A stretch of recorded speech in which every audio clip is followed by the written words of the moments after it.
Nucleic acids. These are the building blocks of genome. അപ്പോൾ genome എന്താ?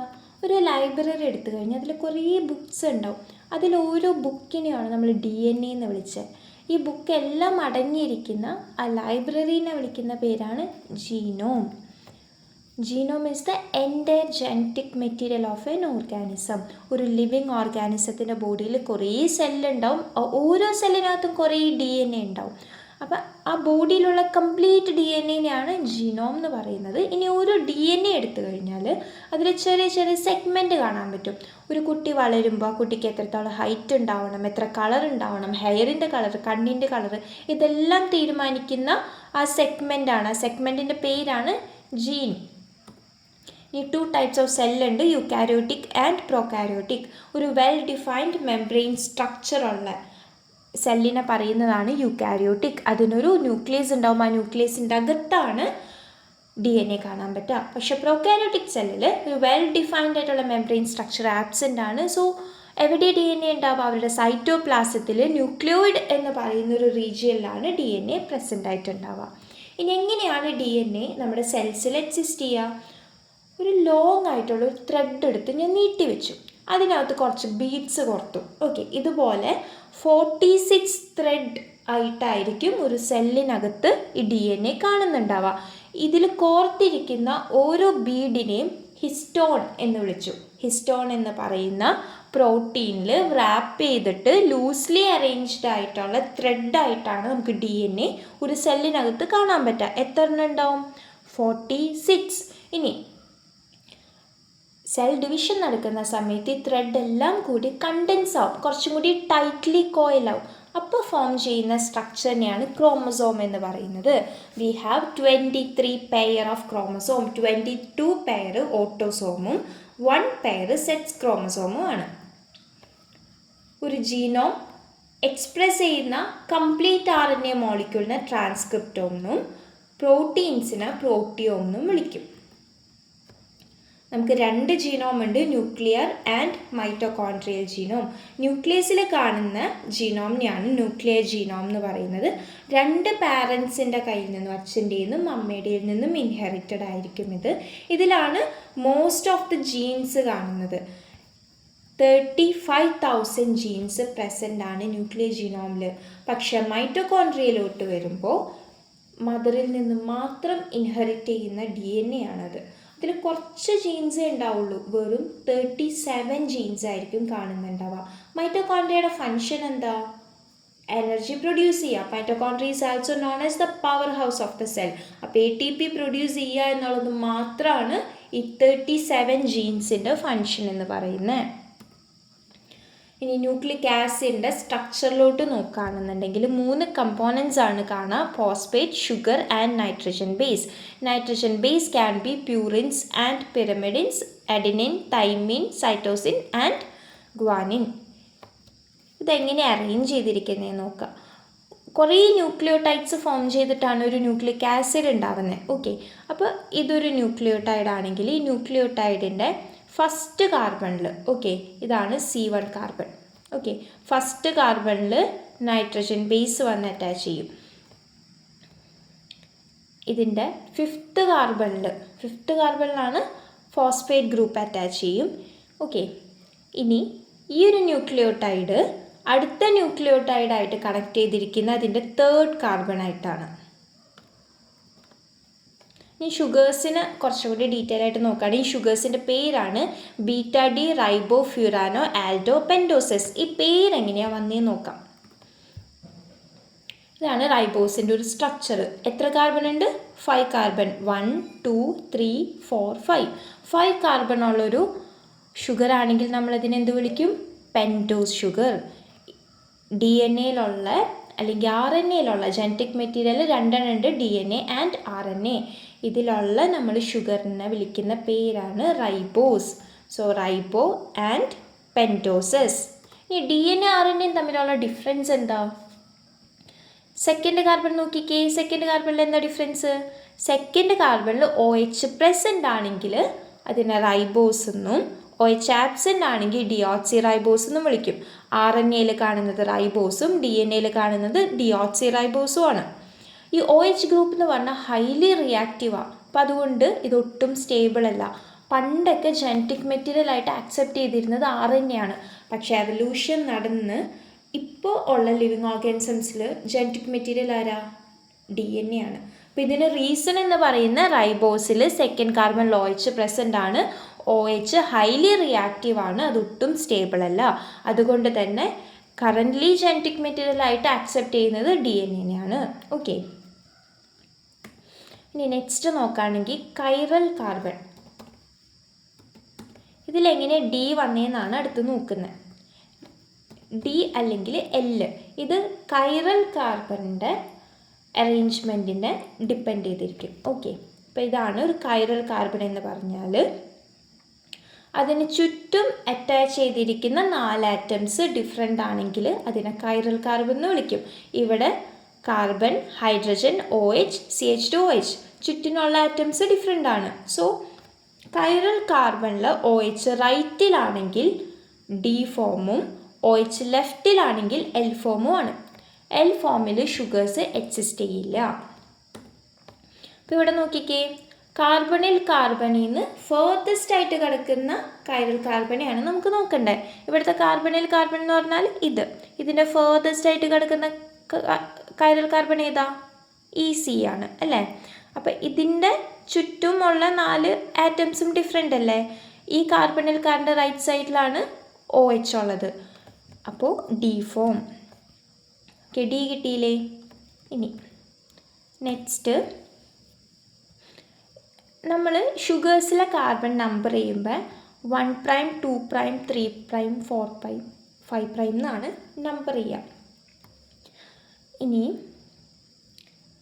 ഇവിടുത്തെ അതായത് കാർബണിൽ OH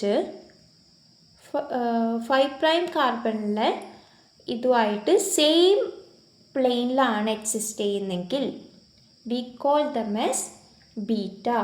അതായത് അനോമറിക് കാർബണിലെ OHൻ്റെ പൊസിഷനെ ഡിപ്പെൻഡ് ചെയ്തിരിക്കും നമ്മൾ ബീറ്റയാണോ ആൽഫയാണോ തീരുമാനിക്കുന്നത്. ഇവിടെ നോക്കിക്കേ, രണ്ടും സെയിം പ്ലെയിനിലാണ്. സോ അതിനെ ബീറ്റ എന്ന് വിളിച്ചു. OH താഴെയായിരുന്നെങ്കിൽ അതിനെ ആൽഫ എന്ന് പറയും. അപ്പോൾ ഇവിടെ ബീറ്റ എന്നുള്ള പേരും വന്നത് എങ്ങനെയാണെന്ന് മനസ്സിലായില്ലേ. ഇനി നമുക്ക് നോക്കാനുള്ളത് ഫ്യൂറാൻ ആണ്. ഓക്കെ, ഇവിടെ 4 കാർബണും 1 ഓക്സിജനും പ്രസൻ്റ് ആയിട്ടുള്ള റിങ്ങിനെയാണ് നമ്മൾ ഫ്യൂറാനോസ് റിങ് എന്ന് പറയുന്നത്. റൈബോസിലുള്ള റിങ് ഏതാ? ഫ്യൂറാനോസ് ആണ്. അപ്പം അങ്ങനെയാണ് ഫ്യൂറാൻ എന്ന് പറയുന്ന പേരും കൂടി കിട്ടിയത്. അപ്പോൾ പേര് കംപ്ലീറ്റ് ആയില്ലേ. ബീറ്റ എന്ന് പറയുന്നത് അനോമറിക് കാർബണിലെ OH ഗ്രൂപ്പിൻ്റെ പൊസിഷൻ 5th കാർബണിൻ്റെ സെയിം പ്ലെയിനിലാണെങ്കിൽ നമ്മളതിനെ ബീറ്റ എന്ന് വിളിച്ചു. ഇനി D എന്ന് പറയുന്നത് കൈറൽ കാർബണിലെ OHൻ്റെ പൊസിഷൻ റൈറ്റിലാണെങ്കിൽ അതിനെ D എന്ന് വിളിച്ചു. റൈബോസ് ഷുഗറാണ്. സോ റൈബോ. 4 കാർബണും 1 ഓക്സിജനും പ്രസൻ്റ് ആയിട്ടുള്ള ഫ്യൂറാനോസ് റിങ് ആണ് ഈ ഷുഗേഴ്സിൽ കാണാൻ പറ്റുന്നത്. സോ ഫ്യൂറാനോ. ആൽഡോ എന്ന് പറഞ്ഞാൽ CH ഗ്രൂപ്പ് പ്രസൻ്റ് ആണ്, ആൽഡിഹൈഡ് ഗ്രൂപ്പ് പ്രസൻ്റ് ആണ്, അതുകൊണ്ട് ആൽഡോ. 5 കാർബൺ ആണ് ഇതിലുള്ളത്. പെൻറ്റോസസ്. എൻ്റെ 5 കാർബൺ എടുത്തത് 3. ഏറ്റവും ചെറിയ കാർബൺ പ്രസൻ്റ് ആയിട്ടുള്ള ഷുഗർ ഏതാ? ഗ്ലിസറാൾഡിഹൈഡ്. 3 കാർബൺ. ഗ്ലിസറാൾഡിഹൈഡ് എടുക്കായിരുന്നില്ലേ? Why 5 carbon?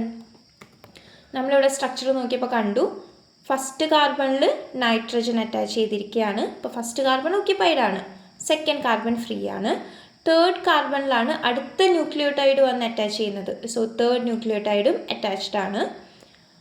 ഈ 5th കാർബണിലാണ് ഫോസ്ഫേറ്റ് ഗ്രൂപ്പ് അറ്റാച്ച് ചെയ്തിരിക്കുന്നത്. സോ ഒരു 3 കാർബൺ റിങ് പറ്റുമോ? പറ്റില്ല.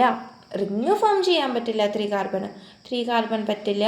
4 കാർബൺ പറ്റുമായിരുന്നല്ലോ. ദെൻ വൈ നമ്മളിതെടുത്തത്? ഈ 5 കാർബൺ എടുത്തത് എന്താ? കുറച്ചും കൂടി ഫ്ലെക്സിബിലിറ്റിക്ക് വേണ്ടിയിട്ടാണ് 5 കാർബൺ എടുത്തത്. അപ്പോൾ 6 കാർബൺ എടുക്കായിരുന്നില്ലേ? 6 കാർബൺ എടുത്തു കഴിഞ്ഞാൽ 2 വേക്കൻറ്റ് പൊസിഷൻ വരും, കുറച്ചും കൂടി എനർജി എക്സ്പെൻഡിച്ചർ കൂടും. ഇതില്ലാതിരിക്കാൻ വേണ്ടിയിട്ടാണ് നമ്മൾ 5 കാർബൺ എടുക്കുന്നത്. ഓക്കെ, ഇനി ഇത്രയും നേരം നമ്മൾ ലീനിയർ സ്ട്രക്ചർ കണ്ടത്, ഫിഷർ പ്രൊജക്ഷൻ ഫോർമുലയാണ് നമ്മളിവിടെയൊക്കെ കണ്ടത്. പെട്ടെന്ന് ഇവിടെയൊക്കെ വന്നപ്പോൾ റിംഗ് സ്ട്രക്ചറായി. അതിങ്ങനെ റിങ് ഫോം ചെയ്യുന്നത് നോക്കാം. ഈ ഷുഗേഴ്സിൽ റിംഗ് സ്ട്രക്ചറായിട്ടായിരിക്കും കൂടുതലും കാണുന്നുണ്ടാവാം. ഓക്കെ, ഇവിടെ ചെറിയൊരു ബെൻഡ് വരും. ഞാൻ നേരത്തെ പറഞ്ഞു OH എന്ന് പറഞ്ഞാൽ ഹൈലി റിയാക്റ്റീവാണ്. ഇതെങ്ങനെയാണ് ഹൈലി റിയാക്റ്റീവ് ആയത്? ഹൈഡ്രജനിൽ ഒരൊറ്റ ഇലക്ട്രോണേ പ്രസൻ്റ് ആയിട്ടുള്ളൂ. ഈ ഹൈഡ്രജൻ പാവായതുകൊണ്ട് ഹൈഡ്രജൻ എന്ത് ചെയ്യും? ആ ഇലക്ട്രോൺ ഓക്സിജനായിട്ട് ഷെയർ ചെയ്യും. ആകെ കൂടെയുള്ള ഒരു ഇലക്ട്രോൺ ഓക്സിജനായിട്ട് ഷെയർ ചെയ്യും. പക്ഷെ ഓക്സിജൻ എന്ത് ചെയ്യും? ആ കിട്ടിയ ഇലക്ട്രോണിനെ കുറച്ചുകൂടി നന്നായിട്ട് അങ്ങോട്ട് അട്രാക്റ്റ് ചെയ്യും. അപ്പോൾ അട്രാക്റ്റ് ചെയ്യുമ്പോൾ ഈ ഓക്സിജൻ ഒരു പാർഷ്യൽ നെഗറ്റീവ് ചാർജ് വരും. ആ ഓക്സിജനെ നമ്മൾ ന്യൂക്ലിയോഫൈൽ എന്ന് വിളിക്കും. ഓക്കെ, അപ്പോൾ ഇവിടെ ഉണ്ടായിരുന്ന ഡബിൾ ബോണ്ട്, ഈ ബോണ്ട് ബ്രേക്ക് ആവും. ഓക്കെ, ഈ ബോണ്ട് ബ്രേക്ക് ആയിട്ട് ഈ ഹൈഡ്രജൻ ഇങ്ങോട്ടേക്ക് വരും. ഇവിടെ വാലൻസി സാറ്റിസ്ഫൈ ചെയ്യാൻ വേണ്ടി ഈ ഹൈഡ്രജൻ ഇവിടെ വരും. ഈ OH ആണ് ഈ കാണുന്ന OH. ഓക്കെ, എന്നിട്ട് എന്ത് ചെയ്യും? ഇവർ തമ്മിലൊരു ബോണ്ട്, ഇങ്ങനൊരു ബോണ്ട് ഫോം ചെയ്യും. അതാണ് ഈ കാണുന്ന ബോണ്ട്. അപ്പം ഇവിടെ ഉണ്ടായിരുന്ന ഡബിൾ ബോണ്ട് ഇവിടെയായിരുന്നു ആൽഡിഹൈഡ് ഗ്രൂപ്പ് കണ്ടിരുന്നത്. ഇങ്ങനെയാണ് സ്ട്രക്ചർ ഉണ്ടായിരുന്നത്. ഓക്കെ, ഇങ്ങനെയാണ് ഈ സ്ട്രക്ചർ ഉണ്ടായിരുന്നത്. ഈ ബോണ്ട് ബ്രേക്ക് ചെയ്യും. ഈ ബോണ്ട് ബ്രേക്ക് ചെയ്തിട്ട് എന്ത് പറ്റും? 4th കാർബണിലെ H ഇങ്ങോട്ടേക്ക് വരും. അതാണ് ഈ കാണുന്ന OH. എന്നിട്ട് ഈ ഇവിടെ ഉണ്ടായിരുന്ന ഈ 4th കാർബണിൽ ഉണ്ടായിരുന്ന ഈ ഓക്സിജനും ഈ ഫസ്റ്റ് കാർബണും തമ്മിൽ ഒരു ബോണ്ട് ഫോം ചെയ്യും. ഇങ്ങനെയാണ് ഒരു സൈക്ലിക് സ്ട്രക്ചർ ഫോം ചെയ്യുന്നത്. ഫ്യൂറാനോസ് റിങ് നമ്മൾ പറഞ്ഞു. ഇനി നെക്സ്റ്റ് ഷുഗർ പക്കറിങ് എന്താണെന്ന് നോക്കാം. ഷുഗർ പക്കറിങ് എന്ന് പറഞ്ഞു കഴിഞ്ഞാൽ നമ്മളിപ്പോൾ പറഞ്ഞതെല്ലാം ഒരു 2D പ്ലെയിനിലെ പറ്റി ഒരു പേപ്പർ നേരെ വെച്ച് കഴിഞ്ഞാൽ എങ്ങനെ ഉണ്ടാവും അതുപോലെയാണ് നമ്മൾ സ്ട്രക്ചേഴ്സൊക്കെ പറഞ്ഞത്. പക്ഷെ അവർ ഒരിക്കലും ഒരു പ്ലെയിനിൽ എക്സിസ്റ്റ് ചെയ്യില്ല. ചെറിയ ബെൻഡ് ഉണ്ടാവും. ഈ ബെൻഡ് വരുമ്പോഴാണ് നമ്മൾ ഷുഗർ പക്കറിങ് എന്ന് പറയുക. ഇവിടെ 2' എന്ന് പറയുമ്പോൾ സെക്കൻഡ് കാർബണിലാണ് ഒരു ബെൻഡ് ഉള്ളത്. ഇവിടെ ഇത് C5 ആണ്, C5 കാർബണാണ്. ഈ C5 കാർബണും ഇവിടെ ബെൻഡ് വന്നേക്കുന്ന ഈ C2ലെ ബെൻഡും സെയിം സൈഡിലാണെങ്കിൽ അതിനെ നമ്മൾ എൻഡോ എന്ന് വിളിച്ചു.